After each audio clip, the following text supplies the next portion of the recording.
একবার কল্পনা করে দেখুন, যদি আপনার কাছে এমন একটি সিক্রেট পাওয়ার থাকে যে পাওয়ারের সাহায্যে আপনি যে কোনো মানুষের ব্রেনকে পড়তে পারবেন, ওই মানুষটির ইমোশন, ওই মানুষটির চিন্তা, ওই মানুষটির ডিসিশন সব কিছু আপনি কন্ট্রোল করতে পারবেন।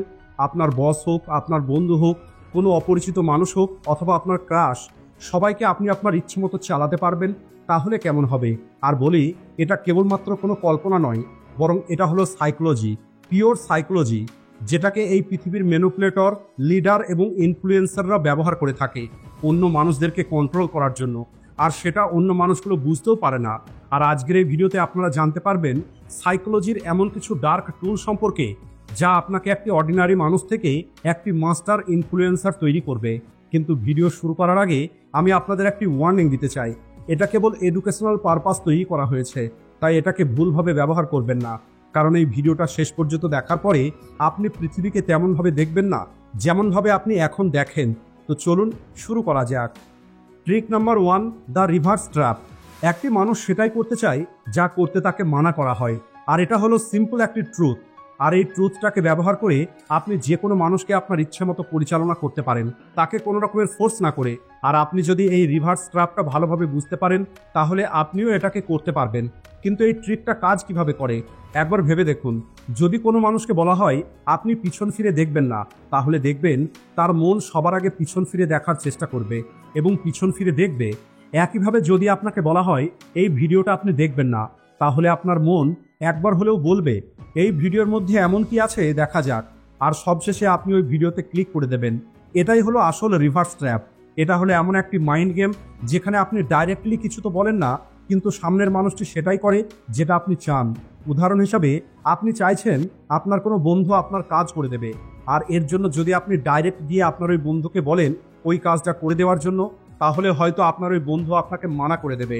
কিন্তু যদি আপনি আপনার বন্ধুকে বলেন একটা কাজ ছিল, কিন্তু থাক, কাজটা অনেক কঠিন আর আমার মনে হয় না তুমি ওই কাজটা করতে পারবে, এই কথাটা শোনার পরে আপনার বন্ধুর ইগো হার্ট হবে, আর এরপরে সে নিজেকে প্রমাণ করার জন্য আপনার কাজটা করে দেবে। আর এটাই হলো রিভার্স ট্র্যাপের ক্ষমতা। আপনি তাকে ওই কাজটা করতে বলেননি, আপনি তাকে কাজটা করতে মানা করেছেন, কিন্তু তারপরেও সে আপনার কাজটা করে দিয়েছে। এই ট্রিকটা পাওয়ারফুল হওয়ার সঙ্গে সঙ্গে অনেক বেশি ডেঞ্জারাস। আর অনেকবার সামনের মানুষটা বুঝতেই পারে না যে তাদের সিদ্ধান্ত তাদের ছিল না, বরং তাদের এই ডিসিশন নিতে বাধ্য করা হয়েছে। আর এভাবে যদি আপনি সামনের মানুষের ইমোশনকে কন্ট্রোল করতে পারেন, তাহলে আপনিও এই ট্রিকে মাস্টার হয়ে যাবেন। Trick number 2, master of choice. আপনার হয়তো মনে হয় মানুষ নিজের ইচ্ছাতে সিদ্ধান্ত নেয়, কিন্তু এই কথাটা সত্যি নয়। একটি মানুষ সেটাই বেছে নেয় যা ওই মানুষটার সামনে রাখা হয়। আসল গেম কেবল সেই জিতে যায় যে ওই অপশনটা ডিজাইন করে। Power is not in forcing people, it's in farming there choice. আমার মনে হয় আপনারা বুঝতে পারেননি। চলুন এটাকে একটু বুঝিয়ে বলি। মনে করুন আপনি চাইছেন আপনার বন্ধু আপনার সঙ্গে ঘুরতে যাক, আর যদি আপনি আপনার বন্ধুকে ডাইরেক্ট গিয়ে বলেন যে চলো বাইরে থেকে কোথাও ঘুরে আসি, তাহলে যদি আপনার বন্ধুর ইচ্ছে না থাকে, তাহলে সে আপনাকে মানা করে দিতে পারে। কিন্তু যদি আপনি তাকে বলেন পিৎজা হাটে যাবে নাকি ডমিনোজে, তাহলে এখানে সম্পূর্ণ গেমটাই বদলে যাবে। এখন আপনার বন্ধুর সামনে দুটো অপশন থাকবে, যদিও ওই দুটো অপশনের রেজাল্ট একই, অর্থাৎ তাকে আপনার সঙ্গে যেতে হবে। যদিও আপনার বন্ধুর মনে হবে যে সিদ্ধান্তটা সে নিজেই নিয়েছে, কিন্তু এখানে আসল কন্ট্রোলটা আপনার হাতেই ছিল। এটাকেই বলা হয় মাস্টার অফ চয়েস। আর এই টেকনিকটা বড় বড় পলিটিশিয়ান ব্যবহার করে, বড় বড় ব্র্যান্ড মার্কেটিং এভাবেই করে, যেমন buy one get one free অথবা 50% অফ। এখানে আপনার মনে হয় আপনি বেস্ট অপশনটা বেছে নিয়েছেন, কিন্তু এই দুটো ক্ষেত্রেই আপনাকে ওই জিনিসটা কিনতে হয়েছে। তাই মনে রাখবেন, মানুষ কখনোই ফুল ফ্রিডম চায় না, বরং মানুষ চাই কন্ট্রোল ফ্রিডম, যেখানে এদের ইগো সেফ থাকবে। আর আপনি কেবলমাত্র অপশনকে কন্ট্রোল করুন, তাহলেই আপনি সামনের মানুষের ডিসিশনের মালিক হয়ে যাবেন। Trick number 3, guilty trap. Guilt হলো এমন একটি ইমোশন যা একটি মানুষকে কন্ট্রোল করতে পারে। একটি মানুষ কখনো রিয়াক্ট করে না যখন তাকে ফোর্স করা হয়, কিন্তু যখন একটি মানুষের গিল্ট ফিল হয়, তখন ওই মানুষটা নিজে থেকেই রিয়াক্ট করে। আর সেটা কিভাবে, চলুন একটা উদাহরণের সাহায্যে বলি। মনে করুন আপনার কোনো একটি বন্ধু বারবার আপনার সঙ্গে দেখা করার জন্য প্রমিস করে, কিন্তু প্রতিবার সে ওই প্রমিসকে ব্রেক করে আর আপনাকে অ্যাভয়েড করে। আর এখন যদি আপনি ডাইরেক্ট ওই বন্ধুর সামনে গিয়ে বলেন তুমি কখনোই আমার জন্য সময় বার করো না, তাহলে হতে পারে ওই বন্ধুটা আপনার থেকে আরো বেশি দূরে চলে যাবে। কিন্তু যদি আপনি আপনার ওই বন্ধুকে এটা বলেন আমি বুঝতে পারছি তোমার ব্যস্ততা, কিন্তু যদি আমি তোমার লাইফে ইম্পর্টেন্ট হতাম, তাহলে হয়তো তুমি আমার জন্য সময় বার করতে। এই কথাটা শোনার পরে আপনার বন্ধুর ভিতরে গিল্ট জেগে উঠবে। এখন আপনার বন্ধুর মনে হবে সে আপনার ইমোশনকে হার্ট করেছে, আর এরপরে আপনার ওই বন্ধু নিজেই আপনার সঙ্গে কানেক্ট হওয়ার চেষ্টা করবে। সে নিজেকে দোষী মনে করবে এবং আপনার কাছে ক্ষমা চাইবে। আর এটাই হলো এর আসল ম্যাজিক।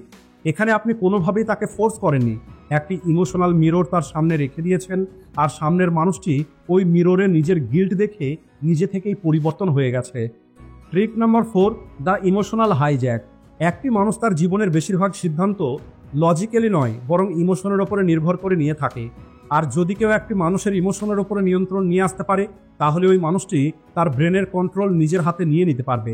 আর এটাকেই বলা হয় দ্য ইমোশনাল হাইজ্যাক। এটা হলো এমন একটি সাইকোলজিক্যাল মুভমেন্ট যখন কোনো একটি মানুষ শখ, গিল্ট, ভালোবাসা অথবা ভয়ের ভিতরে থাকে, আর ওই মানুষটি তখন যে ডিসিশনগুলো নেয় সেটা ফিলিংসের ওপরে নির্ভর করেই নেয়, রিয়ালিটির ওপরে নির্ভর করে নয়। একটি পলিটিশিয়ান যখন স্পিচ দেয় তখন ওই পলিটিশিয়ান কোনো ফ্যাক্টস বলে না, বরং ওই পলিটিশিয়ান ফিলিংসকে জাগিয়ে তোলে, ভয়, রাগ অথবা গর্বের ফিলিংস। আর যখন আপনি ওই পলিটিশিয়ানের ইমোশনের সঙ্গে যুক্ত হয়ে যাবেন, তখন আপনার ভোট ওই পলিটিশিয়ানের পক্ষে চলে যাবে। এটাকেই বলা হয় ইমোশনাল হাইজ্যাক করা। মাত্র 1 সেকেন্ডের ইমোশনে একটি মানুষ সিদ্ধান্ত নিয়ে নেয়, যদিও এর রিগ্রেট তাকে পরে করতে হয়, কিন্তু ততক্ষণে গেম শেষ হয়ে যায়। তাই যদি আপনি কারোর ব্রেনকে কন্ট্রোল করতে চান, তাহলে সবার আগে ওই মানুষটির ইমোশনকে কন্ট্রোল করুন। মানুষ এটা মনে রাখে না যে তাকে কে কি বলেছে, কে কোন লজিক দিয়েছে, বরং মানুষ মনে রাখে কে তাকে কী রকমের ফিল করিয়েছে। Trick number 5, the power of silence. Psychology আমাদেরকে বলে সাইলেন্স ইজ রিয়েল পাওয়ার, কিন্তু সেটা কিভাবে? একবার ভেবে দেখুন। হয়তো আপনার সঙ্গেও এমনটা কখনো না কখনো হয়েছে।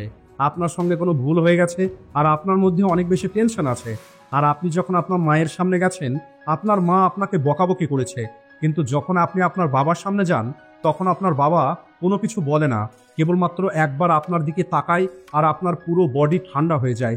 আপনার বাবার ওই সাইলেন্স আপনার মায়ের বকাবকির থেকে অনেক বেশি ডেঞ্জারাস হয়, কারণ যখন কেউ কোনো কিছু বলে না, তখন আপনার ব্রেন নিজে থেকেই হাজারো জিনিস চিন্তা করা শুরু করে দেয়।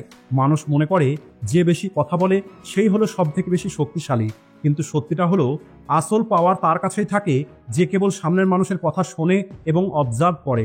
যখন আপনি চুপ থাকেন, তখন সামনের মানুষটি ডিসকমফোর্ট, ভয় এবং গিল্ট অনুভব করে, আর ওই সাইলেন্সের মধ্যেই আপনার কন্ট্রোল বাড়তে থাকে।